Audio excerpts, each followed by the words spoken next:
It wasn't a misunderstanding. It wasn't a scheduling error. They told her no, flat out. No, you can't compete. No, this event isn't for you. No, your kind doesn't belong here. 14-year-old Amara stood outside the Elite Science Academy's auditorium, clutching her handmade model of a low-cost water purification system. Her heart raced. Her name wasn't on the registration list because they'd removed it, but she wasn't going home. Not without being seen. She took a breath, straightened her hoodie, and stepped inside, into a world that had already decided who was allowed to shine. Amara Johnson grows up in East Oakland, tucked into a one-bedroom apartment she shares with her mom and little brother. It's tight, loud outside, but inside her mind, there's space. There's wonder. She doesn't have a lab. She has empty soda bottles, old batteries, duct tape, and questions that won't let her sleep. While other kids play games or scroll endlessly, Amara watches science documentaries on a cracked iPad screen that flickers sometimes. She pauses to jot notes in a frayed notebook passed down from a cousin. Her dream feels impossible, but it's clear: become an environmental engineer. Not just for herself, for people like her, for families who boil tap water and still get sick, for neighborhoods the city forgets to SO when her science teacher mentions the Bay Area Young Innovators Fair. Something shifts. It's hosted by Melbridge Academy, the school where senators send their kids. Amara applies, designs a solar-powered, algae-based water purifier, submits everything on time. Then she gets in. She celebrates. For a second, she believes this world might actually make room for her. But 3 days before the fair, an email drops in. Unfortunately, we've decided to rescind your invitation. We're full. No sorry. No reason. Just a door slammed shut. Her teacher calls. Nothing. Silence. Amara gets it. She sees the names on the new list. Private school kids. Clean portfolios. Polished smiles. Not her. Not someone like her. Amara sits on the edge of her bed, silent. The lights off. The room hums with stillness. On the floor beside her, her project leans against the wall, carefully taped pipes, reused bottles, a hacked-together solar cell. 3 months of work. Late nights. Cuts on her hands. Failed tests. Now it just feels pointless. Maybe they're right, she whispers. The words hit the air like lead. A soft knock. Her mom enters. No questions yet. She just sits beside her, patient. What's going on, baby? Amara doesn't speak. Just hands her the phone. The email is still open. Her mom reads it slowly, quietly, then closes her eyes. You know what this is. Amara nods. Tears start rising. They don't want me there. Her mom doesn't deny it. She doesn't offer false hope.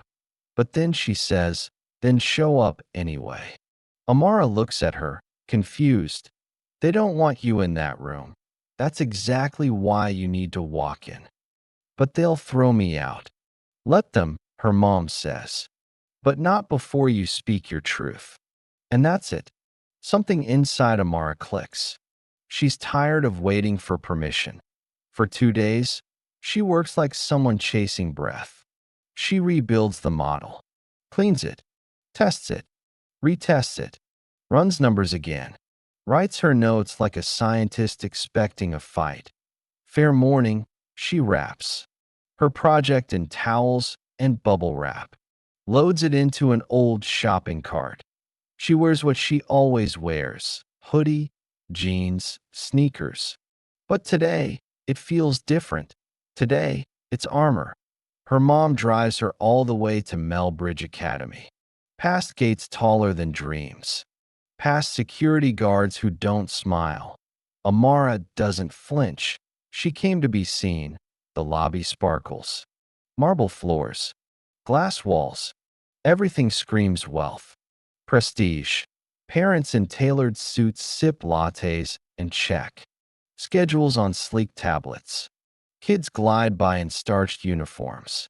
Their projects gleam under spotlights, laser-cut parts, 3D models spinning on motorized stands. Amara feels the shift the second she walks in. The air tightens. Eyes glance. Then double take. Then turn away. Some stare outright. Confused. Curious. A girl in sneakers, with a hoodie and a shopping cart. She keeps walking. Cartwheels squeak against polished tile. She reaches the front table.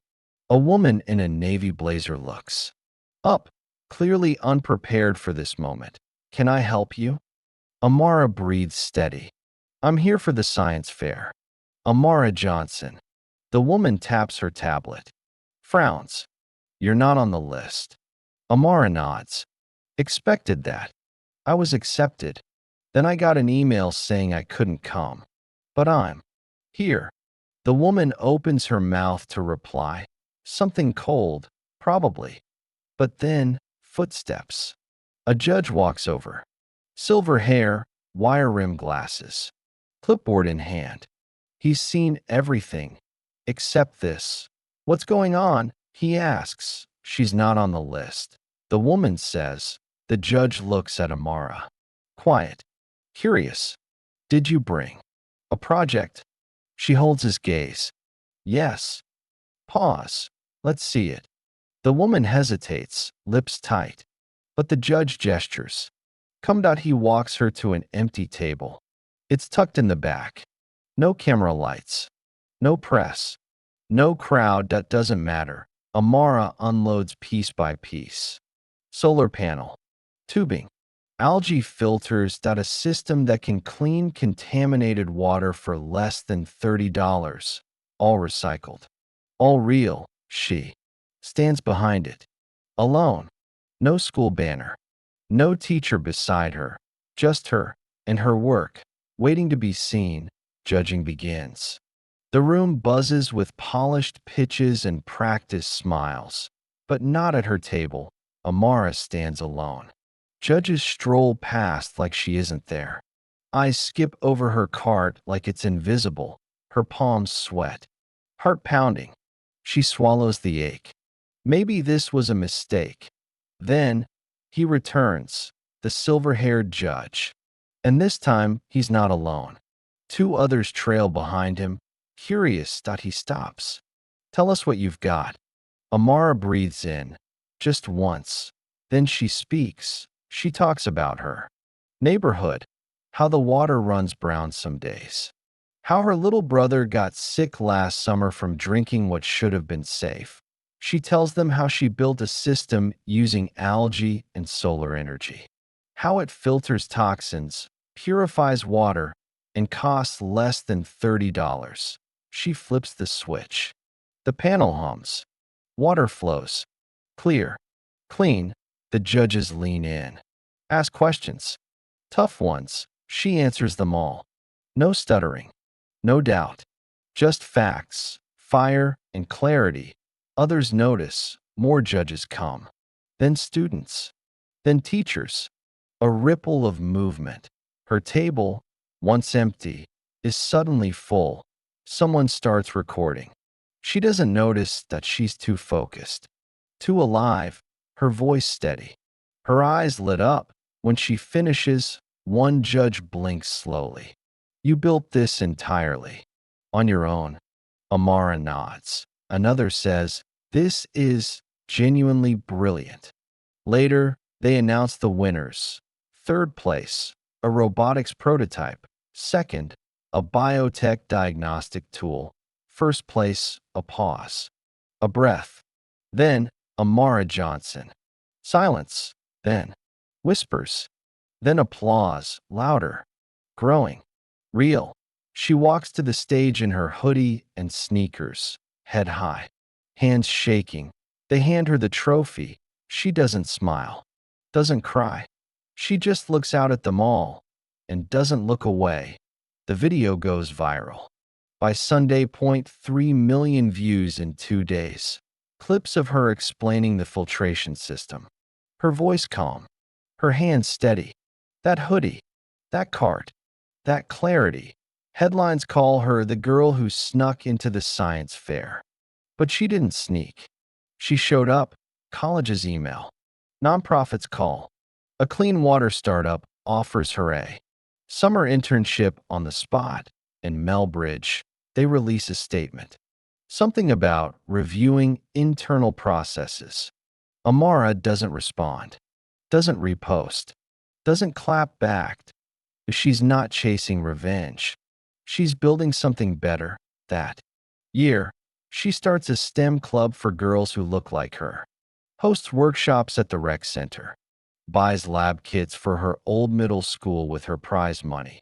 Every time someone says, "You're incredible," she remembers sitting alone with that email. She remembers what it felt like to be shut out. But even more, she remembers what her mom said that night. Some doors don't open because they're waiting for you to kick them in.